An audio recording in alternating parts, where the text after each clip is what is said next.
Today, I'm very happy to be joined by my good friend, Sean Pendergast of SportsRadio 610. Houston sports leader Payne Pendergast comes 6 to 10 a.m. weekdays, and the nationally syndicated Sean Pendergast show on CBS SportsRadio. So awesome to finally have you on, Sean. Welcome to Manav, it's good to catch up with you, man. I got tough shoes to fill. You've been booking a lot of famous people lately, so I'm honored to be on the show, man. Yeah, welcome to the studio. Yeah, it looks good. Yeah, I appreciate that. So, the Texans and their coaching interviews. I mean, they've had 5 interviews so far: Flores, Lombardi, Hines Ward, Jonathan Gannon, and Josh McCown. So, who would you say is the most likely candidate out of these 5 to get the job, and who would you say is the least? I would say, well, the most likely is the one that's probably on paper the least qualified. I think all signs point to Josh McCown right now being the head coach of this football team. It is interesting because I do think he's the favorite. It begs the question, if he's the favorite and they want to hire him, well, why haven't they offered him the job yet? Because the Texans are the only team, literally, that he's interviewed with. So, and I think that's a fair question to ask. I think there's a chance maybe they're waiting on Kevin O'Connell from the Rams to interview him. They put in the request to interview him. So maybe they just want to do all their due diligence. It doesn't seem like many teams are moving with a great sense of urgency right now. We saw 2 jobs filled today, I guess, Nathaniel Hackett in Denver, and then Matt Eberflus in Chicago. So teams generally are moving pretty slowly this year in this hiring cycle. But I think McCown is probably the favorite, which is going to get major reaction everywhere in Houston and around the country. So there go the Texans making more news again. I would say if I were power ranking the 5 guys who've interviewed so far, Manav, I would say it's McCown. Jonathan Gannon is the only one that we've heard a report of a second interview with, although I don't think the Texans are I don't think they're as focused on reporting on the second interviews as they've been the first interviews. They put stuff up on social within minutes of the interview ending. The second interviews, I think, seem a little bit more clandestine. So I would say McCown, Gannon, I would say Ward last, and then probably Brian Flores third, and who am I missing? Joe Lombardi fourth. Yeah. So McCown, Gannon, Flores, Lombardi, Ward. Okay, I got you. But I'm going to agree with you. Josh McCown, I think he's going to be a real possibility for this job. I mean, we all know he has really no experience coaching at the top level, and that's something that you really want to see, especially in a team like the Texans who are rebuilding, and you want to have somebody who's been in that position, has that leadership. But maybe they want to just take a different approach and really try it out. I mean, I'm trying to take it back to maybe Sean McVay. I mean, did many people really think that the Rams would hire like a young 30s guy, to really take that job? So and McVay kind of set a trend because he was so good right out of the chute. In LA, you started to see more teams going with like a Brandon Staley, who was only a coordinator for a year. Matt LaFleur is a younger coach. Ironically, these guys are Zach Taylor in Cincinnati. These are all guys that were off of the McVay tree. That alone should make you want to wait for Kevin O'Connell to interview him because he's part of that tree as well. But the thing, and you make a fair point, Manav, the one thing I would say compared to McCown is it's impossible to come up with a comparison for McCown because he literally has no coaching experience, none. And I think he's a quarterback in the league for 20 years. I'm sure his football acumen in terms of X's and O's is off the charts, I'm guessing. His leadership skills and his leadership traits, I'm sure, are great. Players gush about Josh McCown and what a great teammate he was.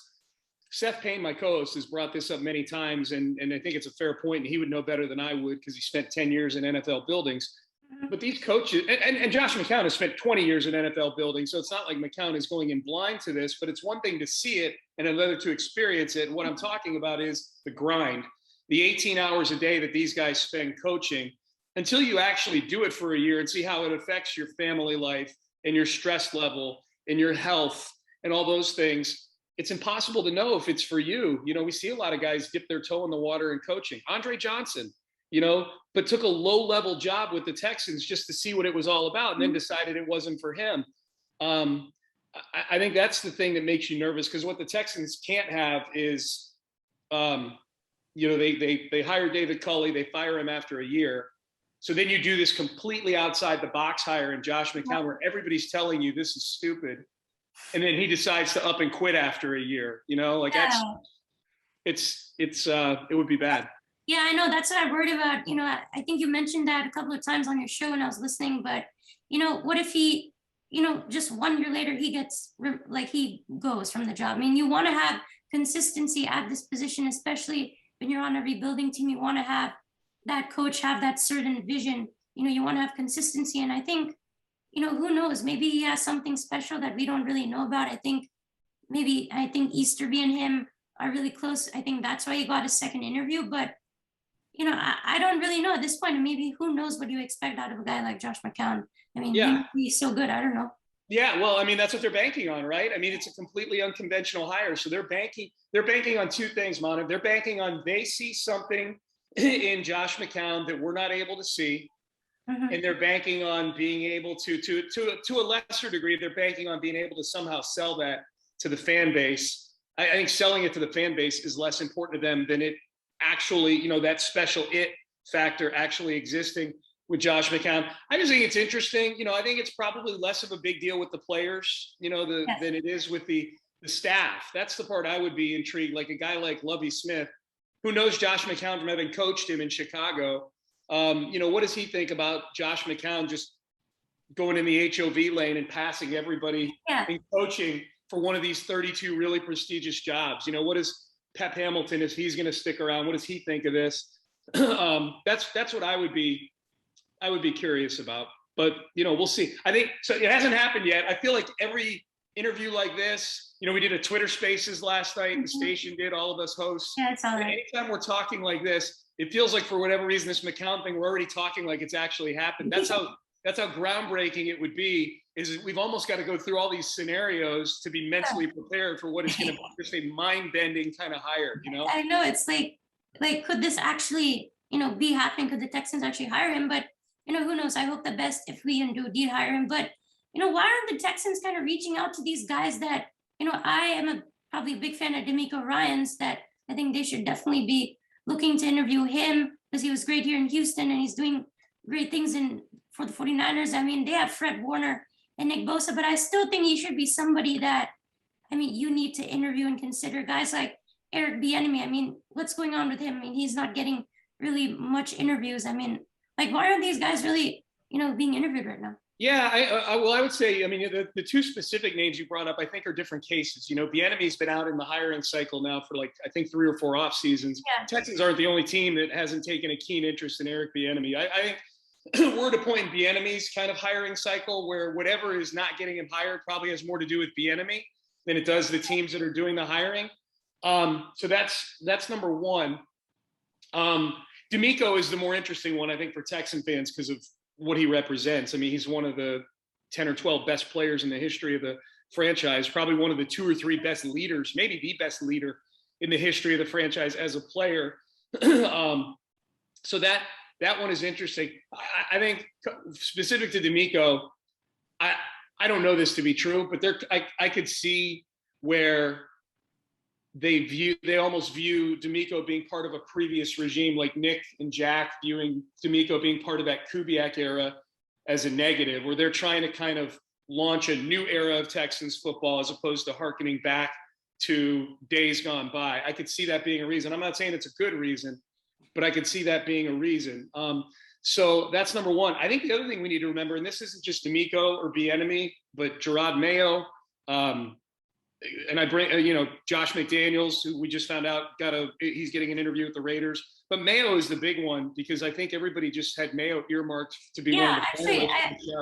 Actually, I had a question about Gerard Mayo because, real quick, let me finish my point. The one thing we need to remember is they may have reached out to these guys and these guys may have said no. There's a chance that guys, just because the Texans ask you to do an interview, guys may look at the situation and say, nope, I'll either hope I get a different job or I'll just wait till the next hiring cycle next year and get a little more another year of seasoning and go try to win a Super Bowl with whoever I'm with right now. Yeah, so my question, I know you brought up Gerard Mayo. So I saw that he was initially favored to land the job. There was some report about that, but then they haven't even interviewed him yet. So that kind of really doesn't make sense to me. So, I mean, I would think they'd be interviewing him soon. Well, unless they reached out to him and he said no to the interview. Okay. You know, that's a possibility. You know, again, just because they haven't conducted an interview with a guy doesn't mean that they haven't tried to conduct an interview. Okay. You know, it takes two to tango. And I don't know that to be true with Gerard Mayo, but he was such a hot candidate. And it's so well known that he's so respected by Caserio and especially Easterby that for him to not have interviewed, you know, if you go, okay, well, what's the most plausible answer for Gerard Mayo, who's getting interviews with other teams? What's the most plausible answer for him not having gotten one with the Texans? I find it hard to believe the Texans just cooled off on Gerard Mayo when they're interviewing Hines Ward and Josh McCown. You know, like Gerard Mayo's at least been an assistant coach in the NFL for multiple years up in New England. So the only logical answer is that maybe they reached out to him to interview and he said no. I don't know that to be true. I'm just looking at this, trying to look at this through a prism of logic, you know? Yeah, so I want to kind of shift gears now to talk about the AFC and NFC Championship games. So really, what's your Super Bowl pick right now? Well, I already tweeted after the Chiefs beat the Bills that they were going to destroy the Bengals. So I'm out on that limb already. And so in some ways, I'm already not only on the Chiefs, but I got to lay the 7.5 at this point too, Manav. So there's that. I feel like this has been such a strange season and a strange offseason or postseason. It's been an awesome postseason. Yeah. That I got to pick one of the two underdogs in these games. I just have to. And I can't be the Bengals. I just think the Bengals, I think this is going to be one of those things like you used to see this in the NBA a lot back before you were born, back when I was your age, when these teams would, you know, the Pistons of the 80s had to get beat up by the Celtics a few times before they finally broke through and won a couple championships. Along the way, Michael Jordan had to get beat up by the Pistons a few times before he would go on to win a championship. Sometimes there's a rite of passage to this stuff where you got to get bloodied a little bit on the way. And I think that could be what's going to happen with Cincinnati. Like, they should have lost that game to Tennessee. There's no way that you should win a game where you get sacked 9 times. The good thing for Cincinnati is that Ryan Tannehill was on the other side of that thing. Well, Pat Mahomes ain't Ryan Tannehill, and Arrowhead Stadium ain't whatever the stadium in Nashville is called. You see, the fact that I don't even know what it's called tells you that it's a lame home field compared to Kansas City. So I can't pick Cincinnati in good conscience. So I would say Kansas City, and I'm going to go with San Francisco. I think San Francisco is going to find a way to control the football with that running game, with Deebo Samuel. Try not to put the game in Jimmy Garoppolo's hands too much. And that defense is just playing so well right now. That defense has been lights out. And they may have the Rams number. You know, they beat them twice already this year. I know everybody says it's hard to beat a team for the third time. Well, I don't think San Francisco's out there on the field 60 minutes this Sunday thinking about how hard this is going to be. I think they're just looking across and trying to win the damn game. Yeah. So I'm going to go San Francisco in the NFC, and I'm going to go Kansas City over Cincinnati in the AFC. Yeah, I mean, I'm agreeing with you about Cincinnati. You know, I just don't think that the Chiefs are really going to give this up. I don't think really that Chiefs defense is really that bad. I think Josh Allen kind of really made that defense look really bad. But I think the big thing for me is Tyrann Mathieu, because if he's not playing, you know, I'm just kind of wondering, you know, can Joe Burrow and that offense really get explosive? Yeah. Because you saw Gabriel Davis. I mean, he had 200 yards and 4 touchdowns. What if that's somebody like a T. Higgins or a Tyler Boyd? I mean, you never know, but I'm going with the Chiefs. I think 37-30 is my score. 37-30. So that'll be, if you're right, that'll be another fun game to watch. 37-30. I just think that, I think that offensive line for Cincinnati is just going to get exposed. And I'll tell you this, I'll give you a little Texans wrinkle on this, Manav. If you're a Texan fan, you should be rooting for Joe Burrow to get sacked another 9 times, because then maybe you've got a candidate to trade Laramie Tunsil to in the offseason. Yeah, Laramie Tunsil could be somebody that the Bengals, I mean, you get sacked 9 times, and then now we're going to be facing Frank Clark, Chris Jones, and Melvin Ingram. So, I mean, he could get sacked maybe another 5-6 times. I mean, absolutely. I mean, and then, you know, I'm going with the Rams. I just think the Rams are a really balanced team. They seem to me like a really complete team. And, you know, Matt Stafford, he's struggling against the 49ers this season. And the 49ers, they won 6 in a row against against the Rams. But, you know, that 49ers front 7, they're one of the best in football. But I think, you know, I just don't think the Rams are going to lose in this NFC Championship game. They're going to get that Super Bowl at home. I just think they're going to really, really get that. And, I think Sean McVay is going to come up with something, quick passes to their playmakers, Cooper Kupp, OBJ, Van Jefferson. And I think that Rams defense, they're going to get some pressure on Garoppolo. I think they might force a couple of turnovers. And I think that's really how they might win this game. But again, I wouldn't be surprised if the 49ers win. The chess match is going to be fun, right? Yeah. I mean, Sean McVay against D'Amico Ryans, Kyle Shanahan against Raheem Morris. Like that's going to be a really, really fun chess game between those two coaching staffs. A lot of both teams have coordinators that are up for jobs in the NFL. The offensive and defensive coordinators, both of those teams that are interviewing for jobs. Around the league. So those are two staffs that are very on point and very well thought of. Yeah, I mean, that's why D'Amico Ryans suddenly just emerged, on Twitter. Like everybody was like, you have to interview him now because of what he did against Aaron Rodgers and that offense in Green Bay. But, I just think it might be Chiefs versus Rams at this point, but we'll see what happens. Well, that would be a rematch. Remember that game a couple of years ago they played in Mexico, 54, those two teams? Wasn't it 54-51 Chiefs? Yeah. Both teams were in the 50s. That was one of the best regular season games I've ever watched. Yeah, and I just think the 49ers, they could be the Rams' kryptonite. That's just how it's been over the past couple of years. But I'm just so impressed by Matt Stafford. I think that was something that I really took away from this playoff journey that he's been on so far. Yeah, I'm rooting for Matt Stafford. I'm picking the 49ers, but I'm rooting for Matt Stafford. I've really grown to like Matt Stafford. And the more he's played this year for the Rams, the more sorry I felt for him that he had to spend 12 yeyears with the Lions. I know. He's got to be looking around going, man, why didn't I force my way out a whole lot sooner? I would have, all the punishment he took in Detroit, he's not going to be able to hold his grandkids someday. But it's interesting. Stafford, he's 32 or 33. He's piled up a ton of volume stats because he's been around so long. A lot of yardage, a lot of touchdowns, not a lot of wins, obviously.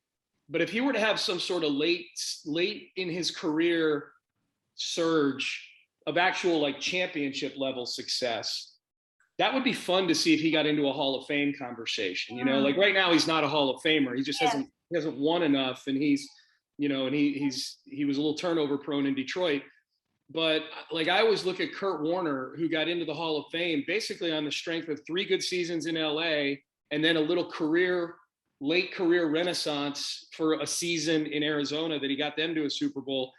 And that was pretty much it. He was bad his last year with the Rams. He was horrible with the Giants. He was a backup to Matt Leinart for a few years. So if Matthew Stafford can say over the next 3 or 4 years with this nucleus that they've got in LA with the head coach, it's really good. If Matthew Stafford can win a couple of rings, now all of a sudden does that start to, because if he wins a couple of rings, he will have better numbers than Eli Manning had in his career. Yeah. He's a better quarterback than Eli Manning. It's just Eli was on those 2 Giant teams that won Super Bowls. So if Matthew Stafford can get some jewelry, some hardware, what does that do to the conversations about where he sits among the all-time, all-time, the greats of this era, the last, the 2000s, this millennium, Yeah, I mean, I definitely do think, if you're saying if he wins 2 rings, I think he would be a Hall of Famer, I think, in my opinion. Yeah, could be. I think a big point that people miss out on him is that I think he was probably one of the first people who did kind of those sidearm throws that you're kind of seeing out of Patrick Mahomes and stuff. Yes. So that arm of his is definitely very alive. And, to finish off, I know James Palmer, he was telling me the other day, you're a big wrestling guy, aren't you? I'm a huge wrestling guy. Yeah. So are you a big fan of the WWE or the AEW or something? Because I wasn't a big fan, I was just watching TV the other day during dinner and I was I came across one of those channels where they're all destroying each other. And I was how does it actually work? Because they're hitting each other. I mean, it honestly seems kind of fake to me. How does it work? Well, it's obviously scripted, there's storylines, but there is a physicality level to it. I mean, these guys, and they're on the road, 200 days a year doing house shows and things like that. It's not just a once a week thing. It's once a week on TV, but they're traveling around. I like both WWE and AEW. I grew up a WWE fan, but I'm a fan of AEW. Their play-by-play guy, Jim Ross, good old JR he's been a mentor to me personally. He's a good friend of mine.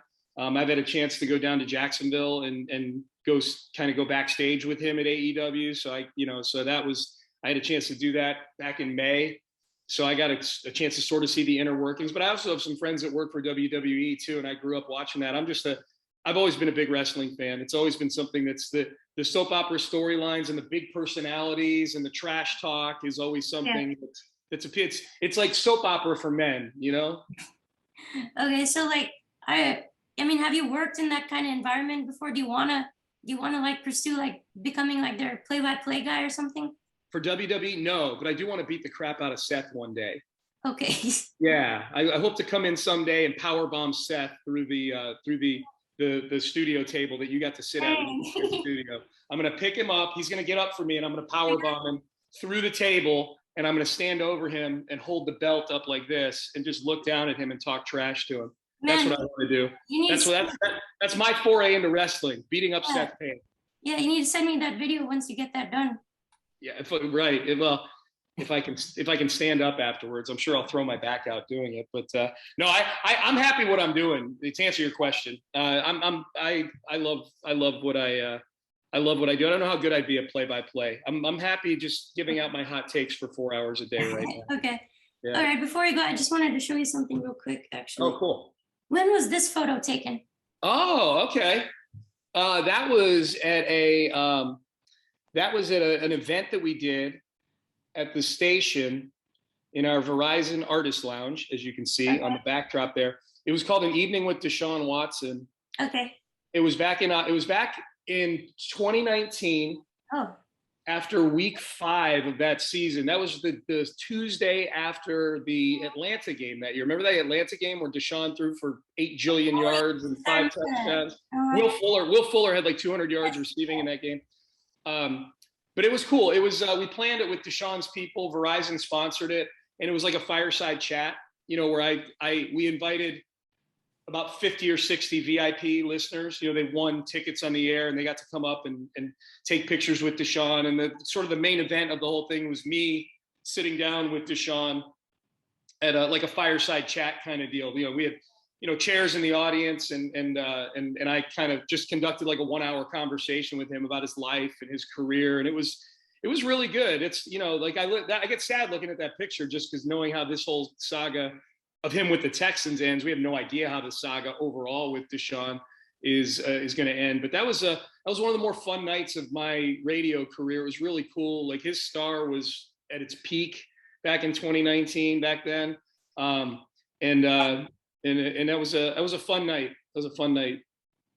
Yeah, I mean, those are some great memories right there of Deshaun, and I just don't know really how it's going to end. I mean, it's unfortunate. I don't know either, Manav. Like you got these teams that are kind of, the Giants saying they don't want to trade for him. I wonder how many teams feel like the Giants do. That's just there could be a lot of other teams that feel that way. Their owner just hasn't been in front of a microphone. It just so happens that the Giants. If John Mara hadn't been in front of a microphone yesterday, we'd all still be thinking like, oh, Deshaun for the 5th and the 7th pick. But it just so happens there was a press conference in New York, so he was able to answer that question. That's the scary thing to me as a Texan fan. And I preface all this by, I don't want to minimize the actual accusations against Deshaun. If they're true, obviously he should pay the price for that.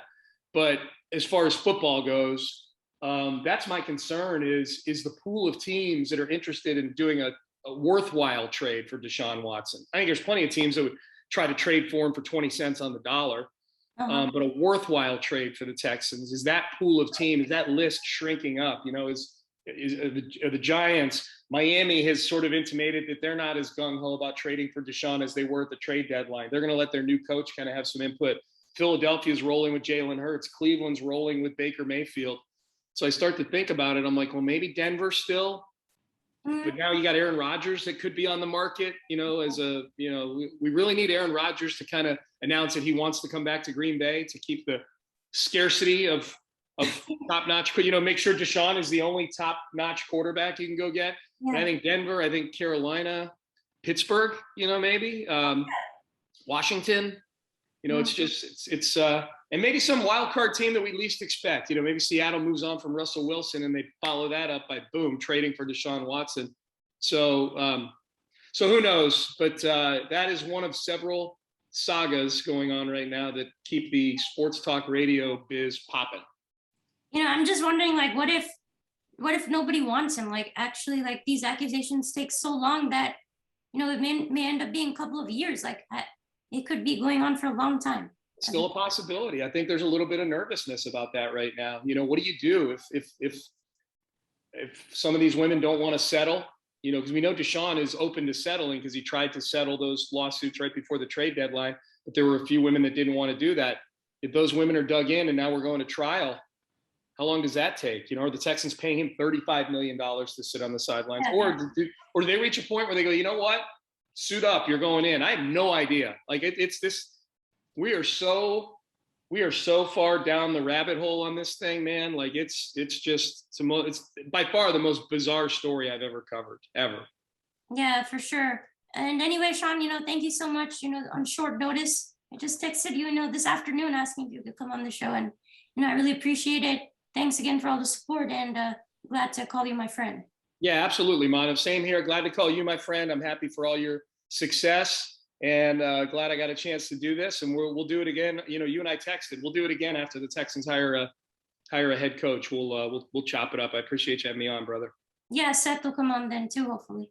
Yeah. We'll dust off old Seth Payne, old Sether, and get him on here too. And we'll break it down conference call style. Awesome. All right. Yeah. Thank you, Sean. You have a good rest of your day. All right. You too, Manav. Appreciate you. Bye-bye.